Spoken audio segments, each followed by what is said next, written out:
Welcome to the Philosophy series. This series is not about bins and bottles, it's about stories we tell ourselves when we buy, use, and toss things. You'll explore the hidden psychology of waste, the emotional scripts that drive overconsumption, from shame to scarcity to the culture of disposability, and you'll learn how to spot the marketing tricks of greenwashing and reclaim your power as a conscious consumer. Because sustainability isn't just about what goes in the bin, it's about slowing down, noticing patterns, and choosing differently. Ready to rethink the story of your stuff?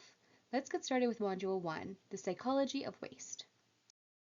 The Psychology of Waste, Philosophy Series, Module 1. Understanding our inner waste habits so we can make cleaner choices inside and out. Why this matters. Trash as a mirror. Firstly, we have the environmental impacts. Every item you toss has a trail. Carbon emissions, toxic runoff, polluted ecosystems. Waste isn't neutral. It fuels climate collapse and ecological imbalance. What we treat as disposable, nature is left to deal with for centuries. Then consumer influence. We throw away what we're told to value for like 5 minutes. By questioning what we waste, we unravel the marketing matrix that drives overproduction and mindless buying. It's not about recycling, it's about refusing to be manipulated. Also, waste props up broken systems. When we buy without thought and toss without pause, we reinforce a cycle of overproduction, exploitation, and waste-based profit. Changing what we discard changes what gets made in the first place and how they try to sell it to us.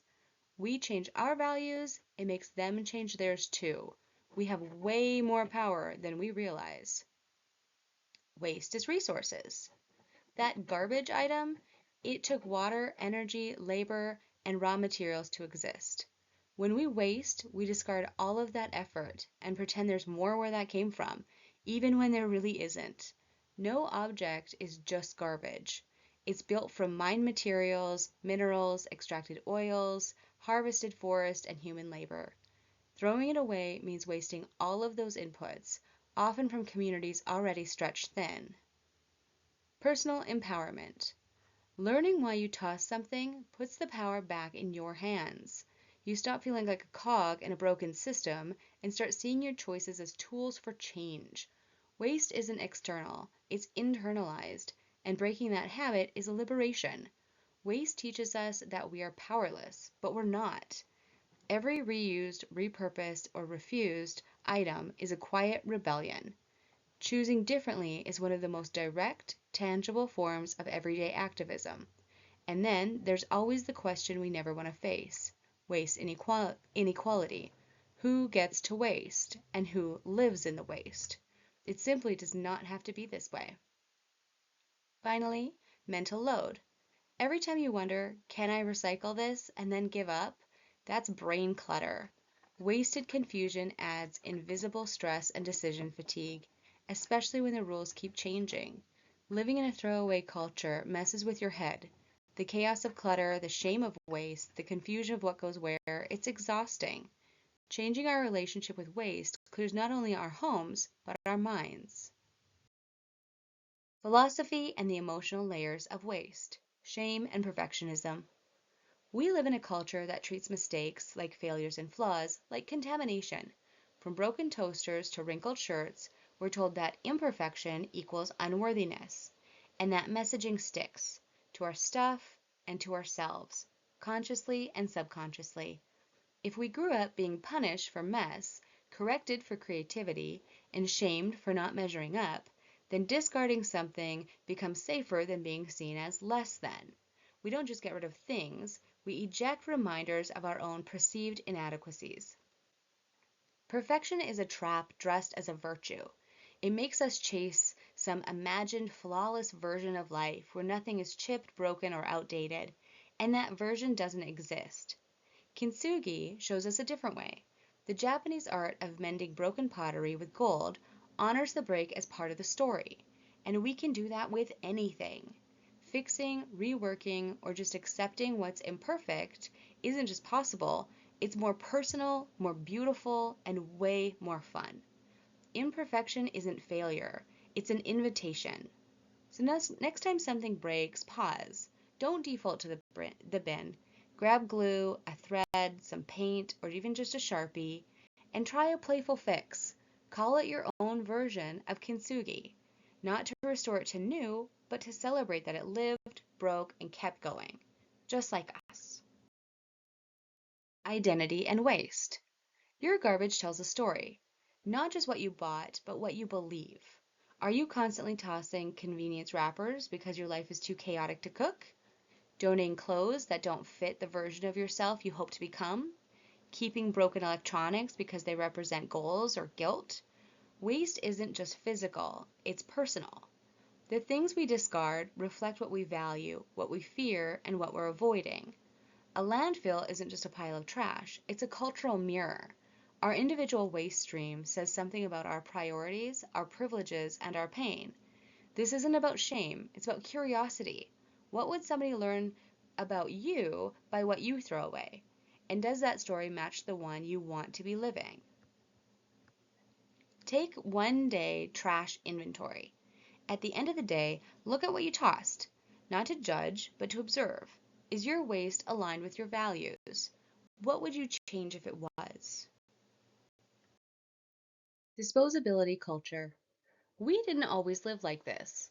Capitalism didn't just give us more choices, it gave us planned obsolescence, fast fashion, cheap thrills, and a value system that equates new with better. It trained us to see what they wanted us to see and think.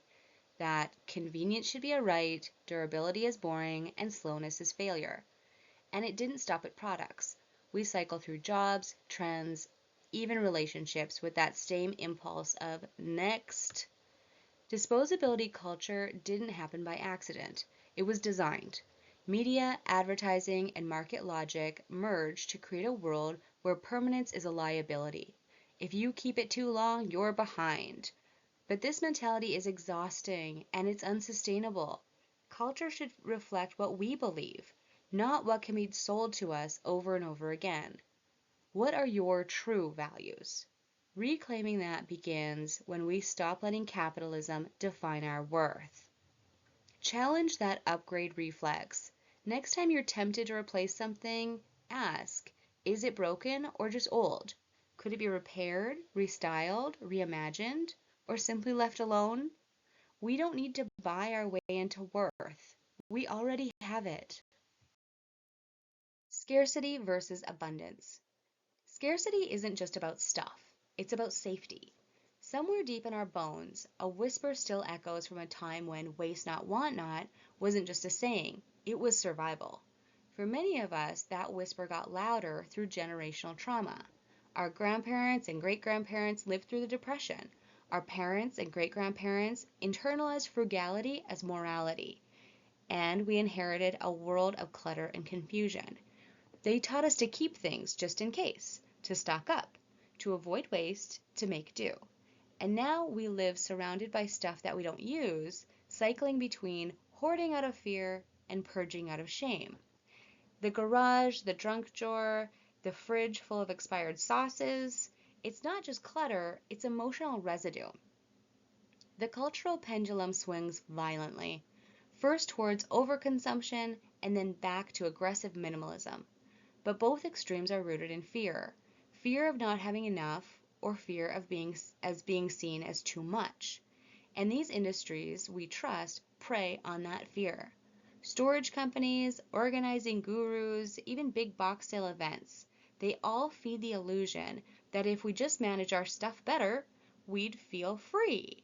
But the freedom isn't really in the stuff at all. It's in our resilience. So here's the truth you already know. If you haven't needed it in the past year, it's not serving you now. But here's the deeper shift. Instead of asking, will I ever need this? Ask, what would I do if I needed this and didn't have it? Could you borrow it? Could you improvise? Could you live without it for a while? That's abundance mindset. Trusting that future you will be resourced, clever, and connected enough to figure it out. That one question really changes everything. The myth of cleanliness. We've been sold a dangerous fairy tale that new is clean and clean is good. that white walls, label makers, and matching bins are moral virtues, that clutter equals failure, that old things carry shame, that obsession with cleanliness has nothing to do with hygiene and everything to do with control, class, and capitalism. We associate dirt with danger, so when it's really just evidence of use, it's life, but the narrative is profitable. So we deep clean our homes before guests come, we remodel kitchens that work just fine, and we feel guilty if our living rooms don't look like an influencer's grid. Meanwhile, clean becomes code for sanitized, erased, made invisible. Old things, reused things, patched things, they don't fit. So they get discarded, not because they're broken or unusable, but because they break the illusion. And this myth has global consequences. The waste created in the name of visual perfection fills landfills, floods thrift stores, and drowns low-income communities in discarded trends. It's not just personal shame, it's systemic shame, exported on a massive scale. True cleanliness is care, not novelty. Want a clear test? Ask, is it functional, safe, and loved? If yes, it's clean enough. The rest is marketing.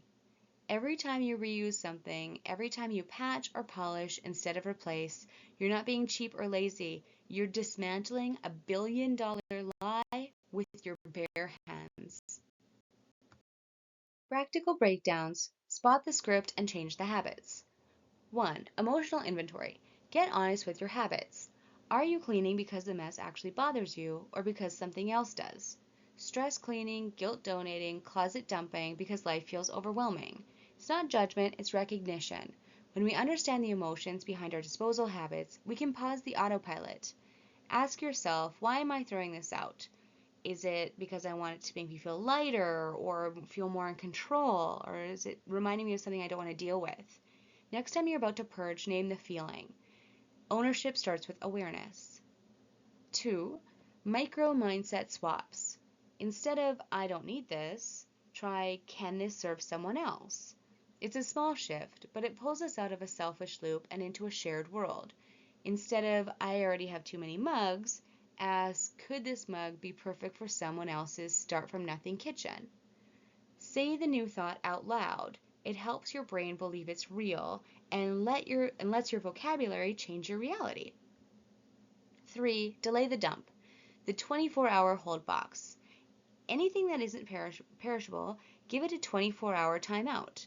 Place it in a neutral hold box and walk away, because emotional decisions often fade fast. You may realize that that item has value, or at least deserves a better exit route than the garbage can. Give yourself space to reconsider. You may be shocked how often you change your mind. Also, anything that is perishable, maybe your local shelter can take it. The goal here is responsible ownership. We don't need to buy nothing forever. That's not the point. We need to buy with intention and release with care. Your role as a steward of stuff. Before buying, ask yourself, do I need this? Will I want this in 5 years? Before tossing, ask yourself, can I give it away or sell it? Can I upcycle it into something useful? Can I break it down for recycling? What's left? Can it become art, insulation, material?